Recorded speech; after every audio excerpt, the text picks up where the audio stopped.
Okay, so the next song we're going to be learning is Amazing Grace. And some things about this one. Once again, we're in the key of C, and we're in that C position, right off our 5th fret.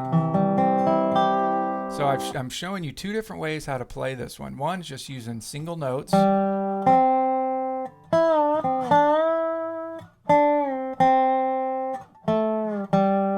and that has a whole different technique to it, as opposed to the second way where I'm showing you how to harmonize that melody.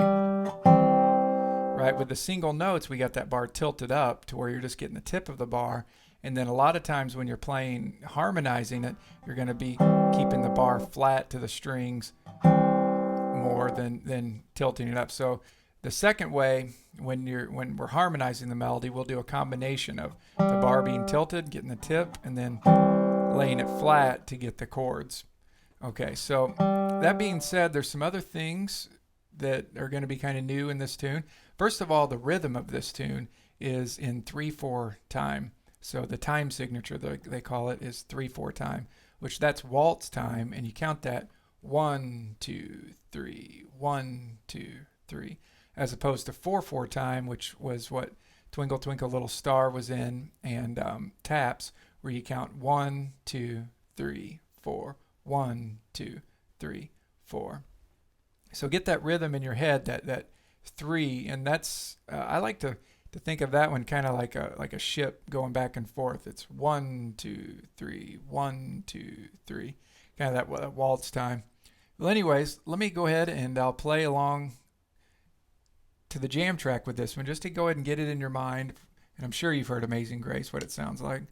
But once again, this jam track, you're going to hear 1, 2, 3, 1, 2, and then you're going to play on that last click. So it'd actually be the 6th click.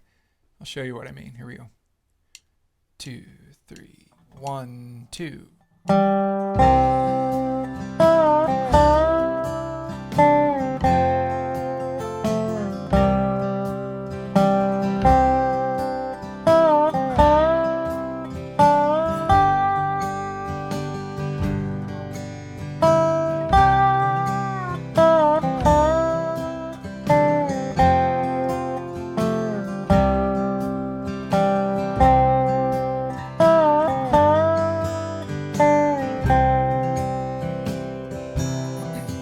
Okay, so there's the basic melody, the simple melody. Okay, so let's go ahead and jump right on into this lesson. Okay, like I said, we're starting on beat 3, so you count 1, 2, 3, 1, 2, 3, 1, 2, 3. And right off the bat, we have a new technique there where we're tilting the bar up and we're going to be sliding the melody. That might be a little difficult for some of you, but what we're doing is we're sliding from 5 down to 3 and then doing 5 on our 3rd string. So 5 to 3 is on your 2nd string, and then we hit 5 on our 3rd string. Just like that. And then we're going to slide that note back up from 3 to 5 on our 2nd string.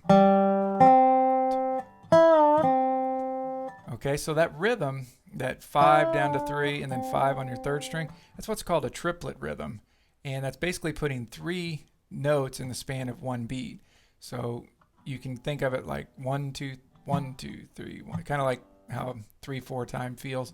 Or you can think of it like the word triplet, triplet, triplet. So it's 3, 1, 2, triplet, triplet. Okay, and then you're going to slide, like I said, from 3 up to 5 on your 2nd string. And then do 7 on your 3rd string. And then, although I don't have it written, a lot of the times I'll slide that down. I won't lift my bar up, and I don't do that, where you're playing 7th fret and then lifting your bar up to play 5th fret. A lot of times, even though we're going from 7 down to 5, and it's not written in this light slide, I just, although I'm playing both of them, I'm not lifting my bar up, so you'll hear a gentle slide coming down from 7 to 5. Like I said, that's not in the tablature because it's just something that you're going to end up doing naturally. So just think you're plucking both those, but in between, from getting from one note to another, you're just going to let your bar gently slide, as opposed to, you know, picking it up and then placing it on the next note. Okay, so far we've got 7, 5, 7, 5. Okay, so the next part of the melody is just like what we just played. 5, 5, and this is at the end of measure 5 there. 5, 5. Okay, then it changes there at the end of measure, what is that, 7, where we're going to be sliding from 3 to 5 on your second string. Then you're going to have your bar tilted up. So throughout this tune, so far we've been playing with our bar tilted up, right? We're getting on the tip of the bar. Now when you move up like that with your bar tilted, even at the beginning, if you leave your bar tilted the whole time and try to come up to the next string, you're going to have to lift your bar. What you want to do is, even at the beginning of the tune, you want to play that 5th fret, 4th string, flatten your bar out, then it'll gently slide up to the next note. Because what you don't want is, you don't want your bar colliding with your 3rd string. Like that. You want to be playing with your bar tilted, lay it flat, slide it up, tilt it back up again. Like that, tilt it back up. See how we're going up the strings, up to our strings. So you just lay that bar flat, slide it up to your next string, tilt it up again.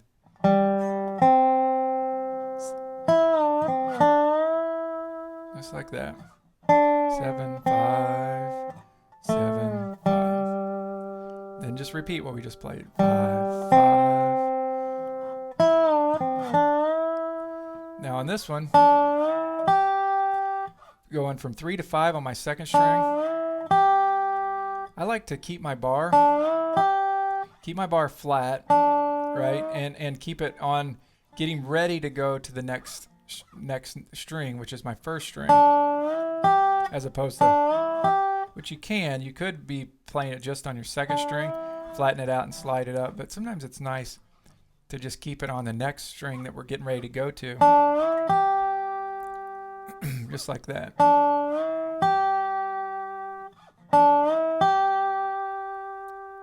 Right? So we're there on our measure 8, and we're going to hold that out for 3 beats plus another 2 beats, so 5 beats total. So after you do that 3 to 5 slide at the end of measure 7, 3, 5, and then play 5th fret 1st string. So I'll count that out for you. 1, 2, 3, 1, 2. And then there at the end of measure 9, we just go ahead and keep your bar on all 6 strings there. So we're going to play 5th fret, 2nd string, and then tilt it up to play 5th fret, 1st string. So 2, 3. So 1, 2, 3, 1, 2, 3, 1, 2.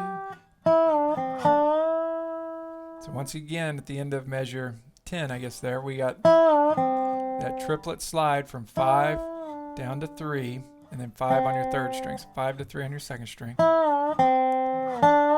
And then 3 to 5 slide back up on your 2nd string. So